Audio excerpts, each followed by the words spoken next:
Chow again, coming back to you with some more songs. We're back on a drive. Today we will be going with SLIPKNOT's Nero Forte.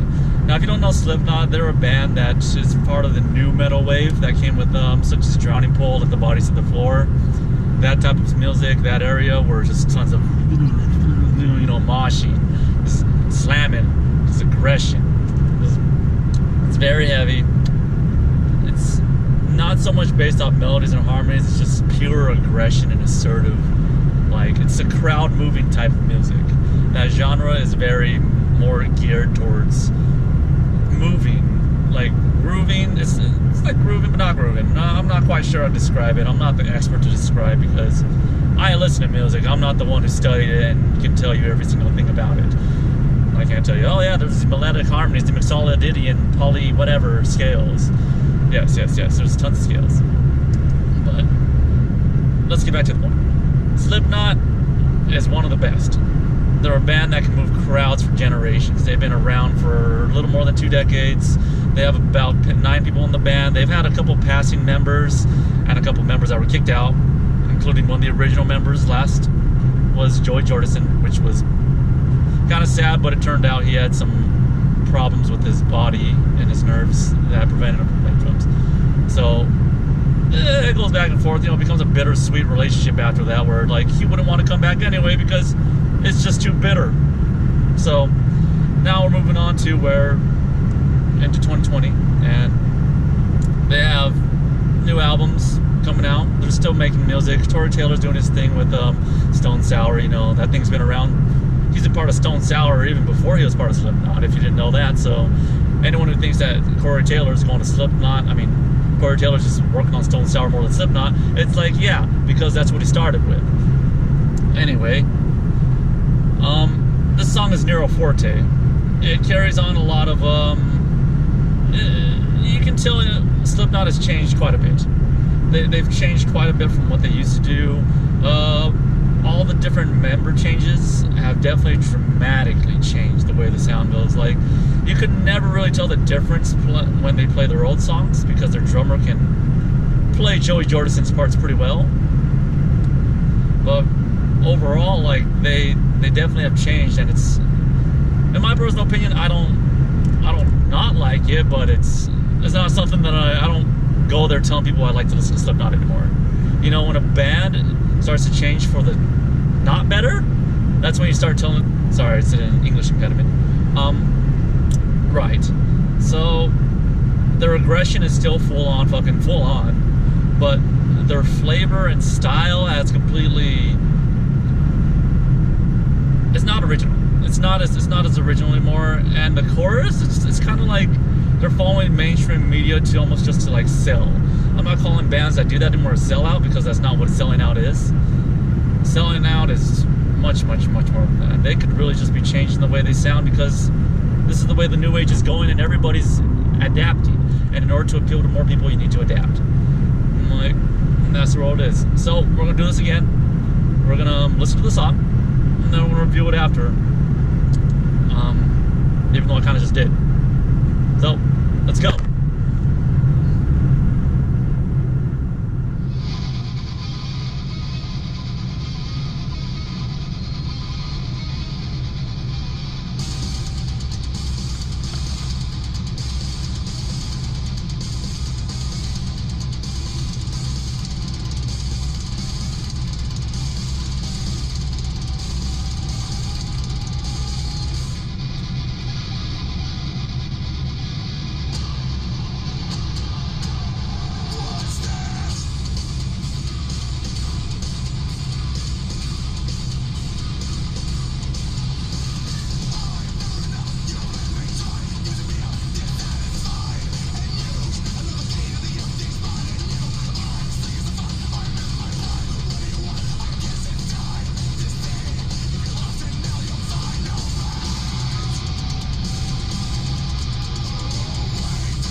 Okay. So Slipknot's Nero Forte. So the beginning, it's good, right? You know, it's got that old school vibe where you're feeling like a little bit of stuff like, oh shit, they got some aggression, like a little bit of obscure like chord progression that they like to do, just like really heavy, but like upper like the higher end on the guitar neck. But I can say things like, for example, the second time the chorus hits, it kicks a lot harder than the first time. Their build up into the first time going to the chorus, it's just kind of like, hold on, you just drop the momentum, and then you just, it just doesn't add up. It doesn't flow and mesh the way it used to do. Like Corey Taylor, fuck yeah, that guy, you know, the guy's like a fucking icon. Like, if you've never seen those videos of him making a crowd jump, like, you'll look at him like he's a fucking icon afterwards. But like, you know, Corey Taylor keeps his momentum, he keeps the progression, keeps everything going. He's good. He's still pretty much the band. Everything else about Slipknot, though, it's pretty much changed, and they're just kind of like a heavy stepping band. I would say they're like heavy stepping. You just want to be like stomp, stomp, stomp, stomp, just stomping and stomping and stomping. There's not really much flavor to it anymore. Like if you listen to their old albums, like Iowa. I think that's the right one. Iowa, yes. Or if you know, just the old songs you hear. Well, Pulse of the Maggot, Spit It Out, Left Behind, the Heretics Anthem. Everything from that is just like, it's just raw power, aggression, just music that just seems like it's flowing because they want it to. But now it just seems like it's so forced. There's so much, it's like there's so much, the sound quality has changed too, but it's almost like the sound quality has changed primarily due to the fact that the band can't all play together and they're not in sync anymore. All the new members, included with the old members, there's too much difference of opinions and too much different creativity that makes it so they gotta fucking start doing some more mastering. And the only reason you gotta do more mastering is because it doesn't fucking sound good. I'm like, if it sounds good to begin with, you don't need to master anything. That's a goddamn fact. I'm like, so overall, like, I would give this one honestly like a 6 or 7 out of 10. Like, the song overall, like, I haven't heard the whole album, but this song, well, it's kind of just like, the last minute, maybe a minute and a half, kind of was just falling short completely. I'm like, I don't know if this is a breakdown, I don't know if this is a solo, I don't know what the fuck they're doing.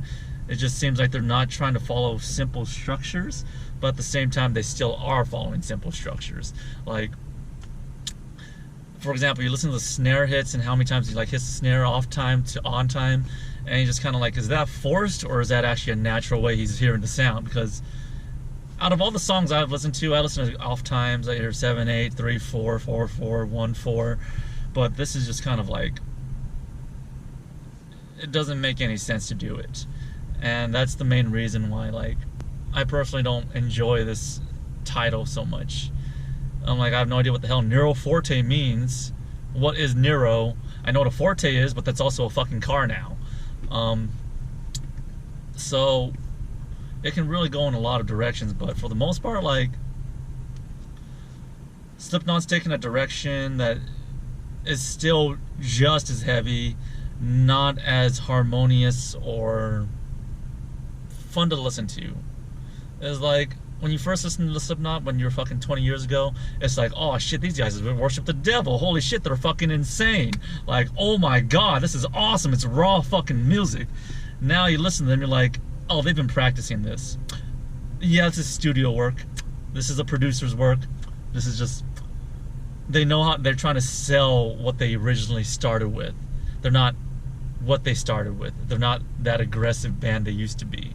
They're just trying to sell the fact that they're an aggressive band still, and that's what really kills it for me when it comes to Slipknot now, which is why I still only listen to Iowa, and maybe All Hope Is Lost, but for the most part it's Iowa and before. Anyway, thank you for watching again. This is Sound Vibe with Mike Chow.